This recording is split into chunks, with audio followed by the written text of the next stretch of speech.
자, 안녕하십니까. 이제 오후 세션이 됐습니다. 오전에 아주 그 열기가 아주 충만해서요. 또 끝나고 난 다음에 아주 많은 대화를 나눴던 것 같습니다. 자, 우리 그 오후 세션의 첫 번째는 어, 대미사일 방어 작전의 중요성.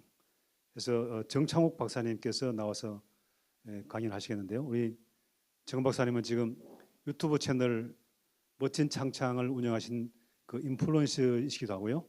한국에서 아마 그 미사일 방어 작전에서 아마 미사일 방어 부분에서는 아마 가장 권위자로 알고 있습니다만, 우리 정 박사님은 전 공군산학교 교수를 하셨고 또 실질적으로 그 방포 일단의 포대장을 또 하셨습니다. 방공 포대장을 하셨습니다. 정창욱 박사님 모시고 대미사일 방어 작전에 대해서는 말씀을 드려보겠습니다.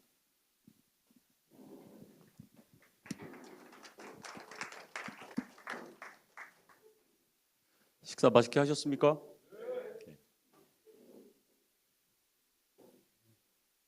미사일 방어 작전에 대한 개념과 중요성에 대해서 이제 여러분들에게 한번 말씀을 드리겠습니다. 제가 오늘 강의 요청을 받고 생각을 해보니까 미사일 방어 작전에 대한 강의는 처음인 것 같습니다. 처음. 여기서 일을 했지 강의를 한 적은 없었던 것 같더라고요. 자문도 하고 많이 다녔지만, 그래서 어떤 얘기들을 여러분들에게 들려주어야 할까 고민을 하다가 많은 분들이 미사일하고 로켓에 대한 차이도 질문을 좀 많이 하세요.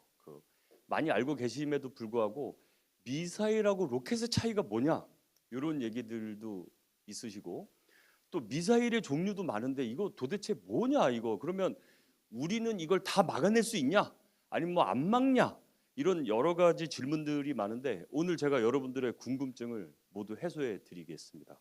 발표 순서는 다음과 같고요. 제 소개는 공군사관학교 43기 출신입니다. 운 좋게 겉보기와 달리 박사까지 공부를 했습니다. 공군에서 어떻게 선발해 줘가지고, 원래 동기생들 중에 성적이 좋고 품성도 뛰어나고 이런 우수한 자원들을 보내는데 살다 보면 운빨도 있죠, 여러분. 제가 거기에 속합니다. 저는 제가 살면서 인생을 살면서 박사를 하리라는 생각을 안 하고 살았었는데요. 군이 저를 이렇게 좋은 기회를 줬고, 그러다 보니까 요 박사는 마치고 이제 저 575 방공 포대장을 하게 됐는데요. 저 부대가 또 재밌습니다. 공군 미사일 방어 사령부 예하에, 지금은 없어졌는데 옛날에 방공포병 사령부일 때 대부분의 방공포병의 임무는 지대공 미사일을 운용을 하고 날아오는 적의 항공기를 요격하는 게 주 임무였는데, 요 575 요 부대만 지대지 타격을 하는 임무만, 너는 딴 거 하지 말고 지대지만 타격을 해라. 너는 응징 보복 임무만 수행을 해라. 국가가 위기에 처했거나 우리 국민이 해코지를 당했거나 기타 여러 미처 말을 못하는 여러 상황이 있지만, 이런 상황이 있을 때 너는 이 보복 작전을 해라. 그러니까 하늘로 날아오는 비행기는 옆 부대에 맡겨라. 너는 오직 그걸 해라. 이래서 이제 살수 계획이라는 게 있습니다, 우리 군에. 그래서 이제 그 임무를 위주로 하는 부대에 지휘관을 했었고요. 또 운 좋게 후배들을 가르칠 수 있는 기회를 얻었습니다. 공군사관학교에 있었고 국방부 정책 자문도 했고요. 요걸 이제 집사람하고 데이트할 때 좀 많이 가렸더니 보기 괜찮다. 그래서 요거 이제 우리 공군의 중등 훈련기입니다. T-37.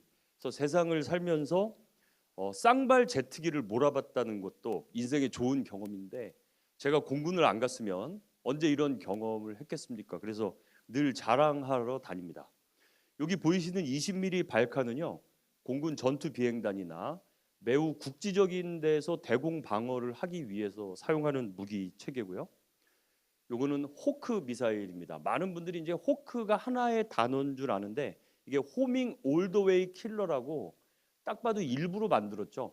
호밍 올더웨이, 가까이 오는 올더웨이, 전방향에 대해서 교전을 한다, 뭐 이렇게 일부러 붙인 것 같습니다, 제가 봐도. 그래서 호크 미사일이고요. 60년대 미군이 개발을 하고 채택을 해서 실전에서 굉장히 성과를 냈고, 지금 우크라이나에서도 여러분 혁혁한 공을 세우고 있습니다. 한국에서는 퇴역을 시켰지만 일부 그 네덜란드나 이런 데서 이제 우크라이나에 공여를 해가지고 매우 효과가 있고요. 바로 이게 이제 나이키 미사일입니다. 요 나이키 미사일이 사이즈를 보시면 얘가 한 10m 정도 되거든요. 보시면 여기 사람들 걸어가는 거 보이시죠? 그래서 요 나이키 미사일은 태초에 개발이 될 때는 러시아의 전략 핵 폭격기가 미국을 폭격할지도 모른다. 아, 그땐 소련이었죠. 소련이 전략 폭격기로 미국 본토까지 와서 핵을 떨어뜨릴지도 모른다. 저것들이 저거 어떻게 하는 건지도 모른다. 그러면 소련이 전략 폭격기에 핵무기를 달고 오면 우리는 저걸 어떻게 막아야 되느냐? 우리도 이 탄두부에 핵을 달아가지고 지대공으로 쏴서 공중에서 핵으로 이게 조져버리자, 이런 의도로 개발이 된 겁니다. 그래서 많은 분들이 야, 저 나이키, 제가 군 생활할 때도 야, 저거 쏘면 맞냐, 뭐 날라가냐 그랬는데 그건 증명됐죠? 송도에서 오발 사고 나가지고 근처 아파트 다 깨지고 자동차 유리창 뭐 본네트 다 박살내고 위력은 있다, 이걸 한번 보여줬어요. 그 뒤로 퇴역됐습니다. 더 이상 통제를 하기가 어렵겠다. 지 혼자 날아가는 미사일이다 해가지고 어쨌든 파괴력은 검증이 됐었죠. 그리고 요것 때문에 우리나라가 오해도 많이 받았습니다. 핵탄두를 장착할 수 있는 미사일이었기 때문에 혹시나 한국 니네가 핵을 가지고 있지 않았느냐라고 북한이 시비를 걸 때마다 늘 거론됐던 거고요. 또 여러분들 요 미사일 모양을 잘 보면 비슷한 걸 아시겠지만 우리나라 지대지 미사일 현무, 오늘날 현무의 이 시조격입니다. 이 나이키 미사일을 바탕으로 해서 ADD가 현무를 개발을 했고요. 그때는 미국 기술을 바탕으로 해서 바로 이 나이키 미사일을 바탕으로 했었죠. 나이키의 지대지 능력을 위주로 이제 개발을 합니다. 많은 분들이 이걸 잘 모르고 계시더라고요. 그래서 제가 골프 칠 때 다 나이키를 입습니다. 타이거 휴즈 흉내를 내느냐 그러는데 그게 아니라 제 마음속에 무기를 장착하라고 나가는 거죠. 드라이버 나이키 쓰시는 분 없으시죠? 저 드라이버 나이키. 그래서 자꾸 이렇게 아시죠? 그 어려운 거 그렇게 되고 있습니다. 자, 미사일 관련해서는 이제 많은 질문들이 있는데 요건 국방백서에 정리를 했는데 읽어 보시면은 아실 것 같고, 제가 여기서 이제 말씀드리고 싶은 건 뭐냐면 미사일을 구분하는데 중요한 기준이 되는 건 요 사거리입니다. 사거리. 그러니까 결국은 우리가 어떤 표적을 때리려고 하느냐, 어떤 표적을 무력화하려고 하느냐에 대한 의도를 가지고 이 미사일이 개발을 하게 됐고요. 결국은 그러면 요 미사일이 뭐 전술 단거리 미사일부터 뭐 근거리 뭐 중거리 전구 탄도탄 뭐 해서 이 대륙간 탄도 미사일은 알겠는데 이 제한된 대륙간 이거는 뭐냐 막 이런 분들이 있는데, 사실 요건 재밌는 게요. 요 적용 근거를 보시면 굉장히 재밌습니다. 이 내용을 잘 보면 결국은 뭐냐면 미국하고 러시아가 서로가 서로를 보면서 야, 니네 땅에서 바로 나를 때릴 수 있어? 그러면 ICBM. 우방국 근처에서 때릴 수 있어? 그러면 IRBM. 근처까지 와서 때릴 수 있어? 그러면 SRBM. 그다음에 잠수함에서 때릴 수 있어? 그럼 SLBM이라고 나눈 거예요. 그래서 많은 사람들이 저한테, 유독 우리나라 사람들은 중요한 데 관심을 안 갖고 마이너한 데 관심을 많이 가져요. 여기도 많은 분들이 사회적 위치가 있으셔서 알겠지만 수업해 보면 제가 엄청 강조하는 거는 애들이 별로 관심을 안 두다가 교수님 뭐 공군은 2개월 더 근무하는데 안 힘들어요? 뭐 이딴 소리 하잖아요. 이 새끼 3시간을 강의했는데 맞아요 교수님 근데 공군은 뭐 밥 잘 나와요? 막 이런 얘기 하잖아요. 그런 기준으로 볼 때 결국 근데 이 사거리는 왜 중요하냐면 이것은 해당 표적까지 미사일을 날릴 수 있는 능력이라는 거기 때문에 사실은 그 나라의 과학 기술의 능력이 숨어 있는 겁니다. 우리가 어떤 무기의 재원이라든지 장비의 스펙 같은 것들을 얘기할 때 그 스펙이나 재원들에 숨어 있는 내용은 뭐냐면 우리의 능력이 이 정도 된다라는 거를 과시하는 거잖아요. 일종의 표현을 하는 거기 때문에 그래서 이제 요 사거리를 기준으로 해서 결국 미국하고 소련, 지금 러시아하고 미국이 이렇게 각자의 위협이 되는 기준을 두어서 이렇게 이제 거리로 나누었다라고 보시면 되고요. 그러면 정말 어려운 질문이, 그러면 교수님 저 5,400km 날아가거나 5,600km 날아가면 뭐 ICBM입니까? 이런 애들이 있어요. 그거는 그날의 기상에 따라 다릅니다, 여러분. 미사일의 컨디션에 따라 달라요. 그냥 너무 이런 거리에는 민감해하지 마시되 대충 이런 정도의 미사일이 있다. 특히 이제 크루즈 미사일하고 탄도탄을 헷갈려 하시는 분들이 있는데, 크루즈 미사일은 이 저고도로 날아간다는 특징이 있습니다. 그러면 크루즈 미사일은 왜 저고도로 날아가느냐, 이런 질문을 해야 되는데, 날개가 있죠. 탄도 미사일은요 외기권으로 날아가기 때문에 거기는 공기가 없어요. 공기가 없어서 비행기처럼 날 수가 없는 거죠. 근데 탄도 미사일은 그래서 우주로 나갔다가 다시 재진입을 합니다. 그래서 가장 중요한 기술이 뭐냐면 재진입 기술이에요. 그럼 우리가 그동안에 북한을 만만하게 봤던 게, 여태까지 우리 합참에서도 북한은 재진입 기술을 가지고 있지 않을 것이다, 설사 기술을 가지고 있다 하더라도 그 소재가 대기권까지 들어오면 엄청 뜨겁고 힘들고 저항도 많고 하니까 딴 데로 날아갈 것이다, 뭐 이런 위안을 사실 가졌으나, 최근에 북한이 발사했던 여러 미사일들의 궤적을 분석해 볼 때 북한은 이미 재진입 기술과 함께 재진입을 할 때 엄청난 저항, 온도를 겪어내는 소재의 기술도 가지고 있을 거라고 미국의 CSIS는 분석을 하고 있습니다. 특히 이제 이 크루즈 미사일은요 빠르게 날아갈 수 없는 게 공기 저항 때문에 그렇고요. 또 하나는 날개가 있습니다. 날개가 크다 보니까 속도가 좀 느려지는 그런 현상이 있고, 나머지는 읽어보시면 여러분들 다 이해가 되실 겁니다. 중요한 건 크루즈 미사일이건 탄도 미사일이건 해상, 수중, 그다음에 육상, 공중 어디서든 다 쏠 수 있다라는 거죠. 그러면 탄도 미사일 어떻게 공중에서 쏘냐 하시는 분들도 있는데, 쏠 수는 있습니다. 효율이 없어서 안 쏘는 것뿐이지. 그러니까 여러분들이 혹시나 발사 위치에 너무 이렇게 픽스 돼가지고 생각을 할 필요 없이 미사일은 어디서나 날아올 수 있다, 이렇게 생각을 하시면 되고요. 특히 최근에 이제 제가 도전을 많이 받는 거는, 드론의 위협이 높아지는 시대에 미사일은 너 끝난 거 아니냐, 정창욱 미사일 방어 시대는 끝난 거 아니냐, 이렇게 착각을 많이 하시는데, 제가 보기에 드론이 안 중요하다는 게 아니에요. 여러분 또 오해하면 안 됩니다.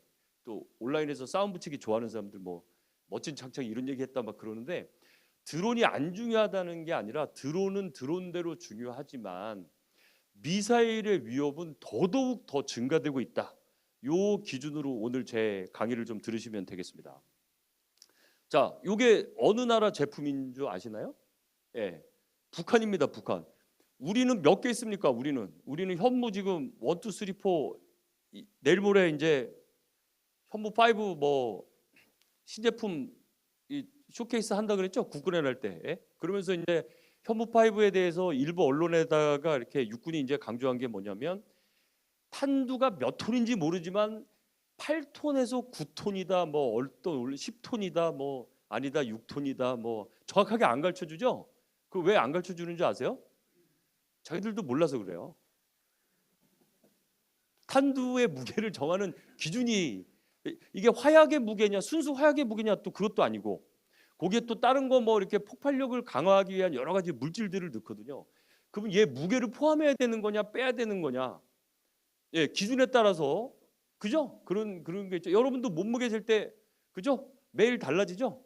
기분에 따라서, 그죠? 오늘은 2kg 늘었네가 아니고 저울이 오늘 이상하네 뭐 이럴 수도 있잖아요.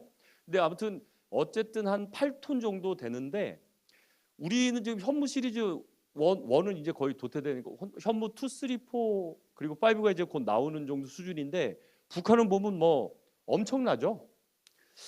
이상하다. 국력에 비해서 미사일이 만들기도 어렵고 유지 보관도 힘들고 후속 군수 지원도 돈이 많이 드는데, 얘네들은 어떻게 이렇게 다종다량의 미사일을 보유하느냐. 제가 그 말씀을 좀 드릴게요. 북한이 왜 이렇게 미사일에 집착을 하느냐. 일단 이 얘네들은 공군력이 약하잖아요. 조종사 키워놨더니 자꾸 한국으로 날라오잖아요. 남한으로. 그러니까 얘가 안 될 것 같아. 또 한 놈 키워놓으면 10년 뒤에 또 한 놈 올 것 같아. 그래가지고 기름을 일부러 남한으로 못 내려오게 조금만 넣어놓는 거예요.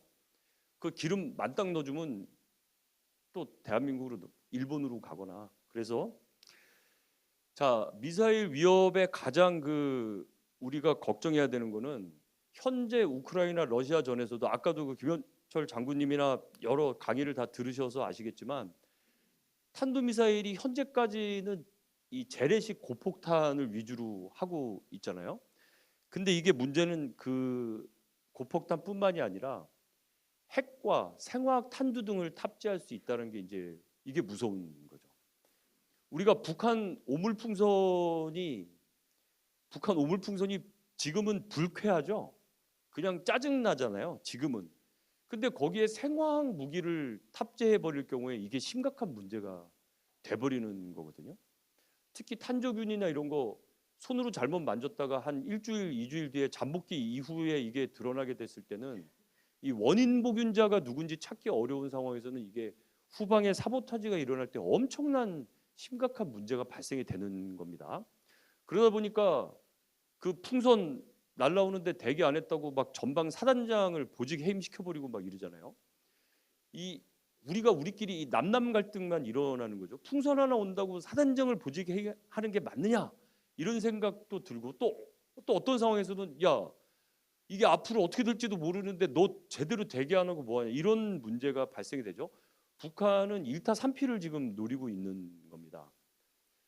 자, 특히 발사 플랫폼 측면에서 다양한 이 플랫폼을 갖게 되는데 우선 지상에서는 사일로가 있고 이동 발사대, 스쿼드 텔 뭐 여러분들 텔이라는 말 많이 들어보셨죠? 그게 바로 이동식 발사대입니다. 그리고 잠수함에서 발사를 하고 있고요. 북한이 얼마 전에 심포급에서 또 실험을 했죠.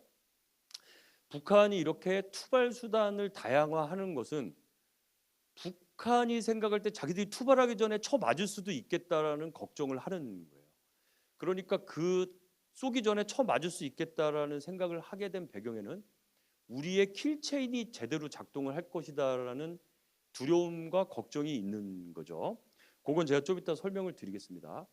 그리고 날아오는 탄도탄에 대해서는 이 탄도미사일을 탐지하기 위한 레이더에게 탄도미사일의 RCS라는 것은 레이더 크로스 섹션입니다. 즉 레이더의 원리가 전파를 쏴서 3차원 공중 공간에 있는 어떤 특정한 물체가 전파에 맞고 걔가 그 전파를 튕겨내는 걸 받아가지고 나로부터 위치, 속도, 방향, 거리, 기타의 것들을 알아내는 원리인데 요게 RCS가 높아야지 전파를 쏘고 튕겨내는 놈이 많겠죠.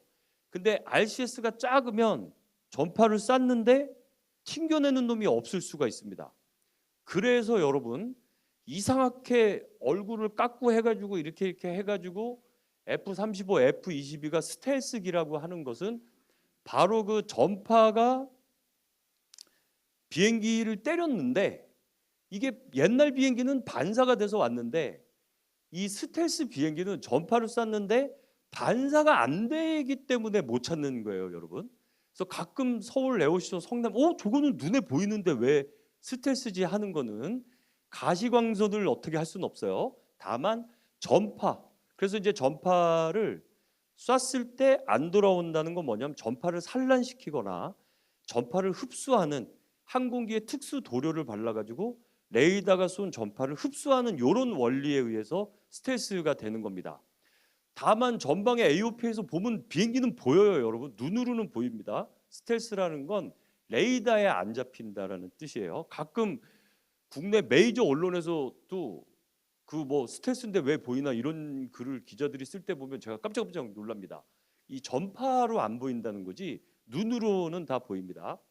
자, 그런 탐지 특성으로 볼 때도 탄도탄이 발사돼서부터 착지하는 지점까지의 RCS는 굉장히 보기가 어렵다. 그래서 이게 탐지가 쉽지 않다.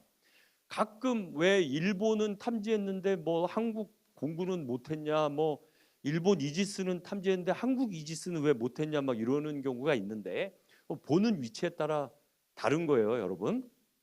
특히 특히 북한의 동시 이 다종다발의 석고쏘기식 전술 사격을 할 때는 요건 좀 이 탐지하기가 어렵습니다. 왜냐하면 날아 올라오는 거를 탐지를 하더라도 다량의 탄을 쏘게 되면 이 중에 어떤 놈이 어디로 날아갈지를 예측하는 것은 좀 어려워요. 그리고 레이더가 늘 뭐 좋은 컨디션을 갖는 것도 아니고 노이즈도 많고 하다 보니까 장비를 운용을 했던 지금도 운영하고 있는 입장에서는 이게 쉽지는 않습니다. 그러면 요거 어려움은 뭐 대책이 없냐면 또 그렇지도 않고, 그래서 요 우리 공군의 미사일 방어 사령부가 현재 고도나 거리, 방향 모든 면에서 이 굉장한 부담을 가지고 임무 수행을 하고 있다. 특히 우리나라 성격상 쐈는데 못 잡았다 그러면은 마치 그 역적 패거리 같은 취급을 당해버리죠. 그죠? 사실 뭐 못 잡을 수도 있는데도 불구하고 야, 왜 그걸 못 잡아 하는 순간에는 굉장히 이게 어렵다 보니까 그런 문제점이 있고요. 북한은 그 나라에 비해서 지나치게 다종다량의 탄도미사일을 가지고 있습니다. 6.25 때부터 한이었던 공군력의 열세를 극복하기 위한 비대칭 전략으로 이 미사일에 대한 걸 계속해서 이제 이 보완을 하고 있었어요. 그리고 여러분들도 잘 아시겠지만 가장 큰 위협은 바로 핵탄두를 이제 장착을 했을 때죠. 그리고 제가 뭐 현역에 있을 때도 여러 보고서를 올렸지만 북한은 절대 핵을 포기하지 않을 것이다라는 보고서를 매번 올리다가 선배님들한테 많이 혼나고 그랬습니다. 넌 새끼야 일을 제대로 맨날 네 보고서는 똑같아 왜? 좀 바꿔봐 그러는데 바뀌지 않습니다. 북한은 절대 핵을 포기하지 않을 것이다. 북한이 핵을 포기한다는 것은 체제를 포기하는 것과 같고 김씨 일가의 모든 것을 내려놓는 것과 같은데 그런 일은 없을 것이다 라고 늘상 보고서를 올렸는데 정부의 기조에 따라서 방향이 살짝 바뀌면서 달라진 보고서를 원하잖아요. 그럴 때마다 보직이 바뀌고 그랬습니다. 이쪽으로 갔다가 다시 이쪽으로 왔다가 하면서. 근데 어쨌든 요 북한이 200발을 가지고 있을 거라는 건 추정이고요. 요거는 제가 뭐 여러 가지 자료들이나 뭐 미국의 여러 자료들이나 뭐 이런 자료들을 볼 때 저명한 학자들이 뭐 15발에서 20발, 뭐 100발, 200발 여러 가지 자료를 통틀어 봤을 때 한 200, 요즘 사진도 김정은이 사진 공개도 하잖아요. 핵탄두 사진도 공개하고. 그래서 또 그 사진을 보고 뭐 가짜다, 뭐 저건 망치로 두드려도 안 터진다, 뭐. 근데 사실은 핵폭탄은 망치로 두드리면 안 터집니다, 여러분.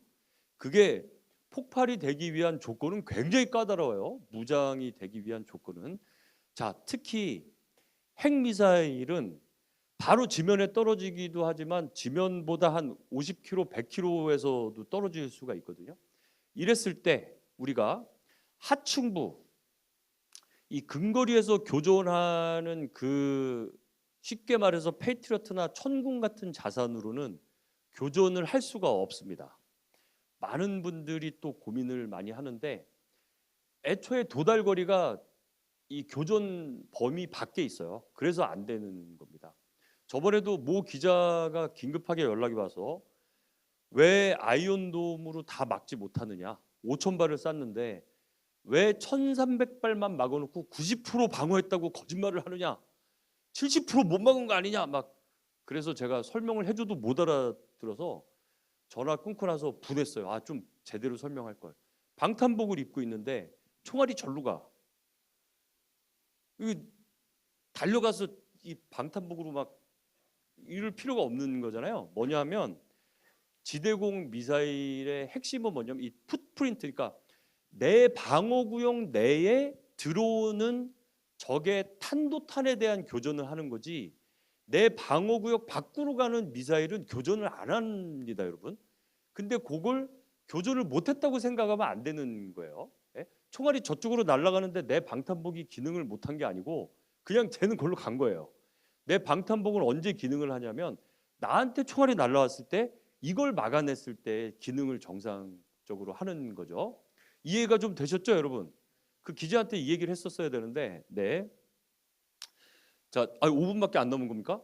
제 준비를 많이 했는데 양을 많이 했다는 게 아니라 시간 맞출 준비를 했는데 이렇게 많이 가는 줄 몰랐습니다. 자, 좀 빨리 나갈게요. 그러면 이 RCS는 아까 말한 그냥 어렵다는 것만 아시면 이렇게 쏴서 이렇게 오는 동안에 RCS 점점 줄어들고 어렵다. 이걸 좀 보시고 요건 생략하겠습니다. 북한 애들이 이제 다종다량의 무기들을 이렇게 만들어내는데 이게 대구경 조종 방사포 만들었다가 초대형 방사포까지 얘네들이 왜 그러냐 도대체 북한 애들이 그럼 왜 그러냐?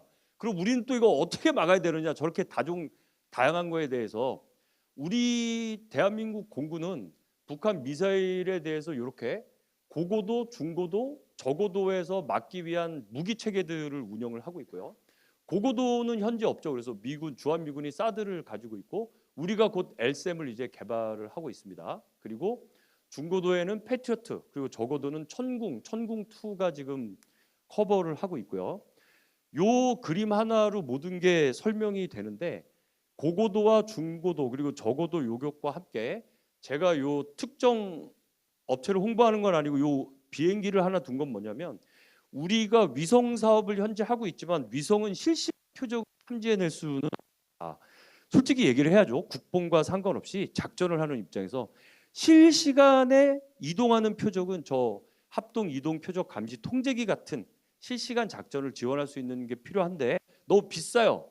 그건 뭐 나중에 두고 보죠. 그래서 이렇게 우리나라가 LAMD 앞으로 27년 정도의 이제 체계 개발 진행하고 될 거고 천궁, 팩3, 천궁3, LSAM2, 사드까지 요 그림 만드는데 좀 이제 천궁2하고 팩3가 이제 들어오고 나머지는 다 아직 없는 앞으로 하겠다는 겁니다. 앞으로 이렇게 이제 하겠다는 거고요. 이 자료는 그냥 여러분들 다 드릴 테니까 여기 계신 분들은 찍으셔도 되고.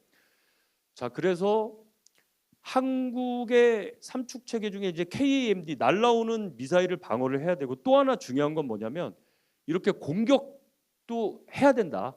그래서 얼마 전에 전략사령부가 이제 창설이 됐잖아요. 그래서 적의 전략 표적들을 주요하게 때리지만 그 중에 적의 미사일 기지도 일부 때려야 된다. 결국은 때려놓고 봐야지 날라오는 것만 막으려고 하는 건 별 효과가 없다 하는 것이 이제 요즘의 전체적인 추세고요. 그래서 요 이제 뭐 주변국은 다 넘어가고 제가 강조하고 싶은 건 이겁니다. 그래서 우리가 미사일 방어 작전을 하기 위해서 필요한 게 뭐냐? 여러 가지 이제 스페이스 베이스로 다중 공간에 대한 게 필요하지만 어쨌든 위성이 절실하다. 지상에 있는 레이더는 어느 정도의 역할을 하지만 위성 감시가 매우 중요하다. 이게 하나가 있고요. 또 하나는 MIRV를 북한이 만들었기 때문에 이 다탄두에 대해서 어떤 게 진짜 핵미사일이고 어떤 게 디코인지를 구별해낼 필요가 있다. 요걸 구별을 해내고 요거를 요격을 해야지 무조건 다 쏜다고 되는 게 아니니까 요 차이가 있고 발사의 왼편 레프트 오브 더 런치 이 발사전 단계를 위해서 사이버전, 전자전 같은 것들이 필요하고 이게 마지막입니다. 어쨌든 결국은 미국의 MD 체계와 유사한 한국의 MD 체계를 구축을 해야 되는데 혹은 그냥 MD에 편입을 하거나 결국은 모든 공간에서 적의 위협을 막아낼 수 있는 시스템을 구축해야만 한반도가 안전할 것이다 라는 것이 이제 저의 오늘 강의의 마지막 결론이 되겠습니다. 감사합니다, 여러분. 감사합니다. 오늘 짧은 시간인데 뭐 아주 중요한 키워드는 다 말씀하신 것 같고요. 다음에 또 시간을 내서 좀 딥토크하는 시간을 갖도록 하겠습니다.